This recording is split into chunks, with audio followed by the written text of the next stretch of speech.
Okay, class, today we're going to be doing distorted points of view. Transformations are an important tool for studying functions. In this activity, you will need to investigate transformation on the graph of a function. Okay, guys, this is going to look very familiar. If you remember the other assignment we had to where we use numbers on every sheet, this is like that sheet. This is just to make sure you really understand that concept or understood that concept. So on the first one, I'm going to look at -2, where x is -2. Where x is -2, what's my y? 2. So I'm going to go ahead and plug those values in here. And you're going to see that these are the same values that are listed here. So go ahead and take a moment and plug that in. Okay, we're going to go on. Remember, if you need more time, stop the video. So now we go to the second page, and you can see once again that I went ahead and I paste those values on this sheet again.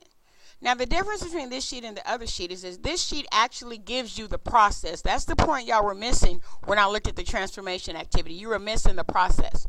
So this activity actually adds in the process. So for the first one here, I have f x plus 2.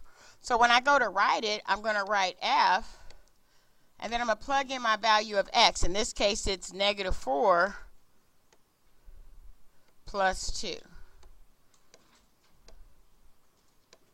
Yes, that's supposed to be a -4. Let me try that again. I'm probably going to write it big out to the side. So I should have had f -4 plus 2. And because -4 plus 2 is -2, I'm going to look at my sheet for -2 and I see my value is 2, and I'm going to put a 2 in. So then I'm going to go over to my graph and find -4, 2, and I'm going to plot that point.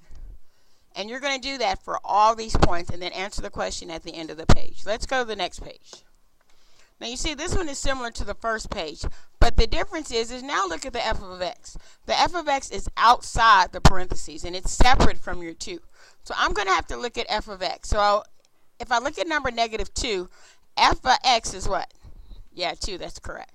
So I'm going to have 2 plus 2, which returns a value of 4. So then I'm going to go over to my graph and take my -2, 4, and I'm going to plot that point. Okay, let's go to the next sheet. So now I have f and then 2 times x. So remember order of operation. I'm going to have to do what's in parentheses first. So I need to take my 2 and multiply it by my -1. 2 times -1 is going to give me -2. So now I have f of -2. And so f of -2 is 2, so I'm going to plug in the 2. So I'm going to go over to my graph, and I'm going to graph -1, 2. And then you're going to finish this sheet and answer the questions. Same with this sheet. I'm not going to do this one because I really want you to work on fractions. I know sometimes you run away from this, but I really think you can do that. So I want to make sure you can do that one on your own. But make sure you answer the questions at the end of the page. And then we have this one where you notice on 14, I'm making my x negative, which is correct. It's going to be some kind of flip. And from the activity y'all did in class today, you should really be understanding, was that my y or was that my x that flipped? The same with number 15. So you should know already that one of these is going to reflect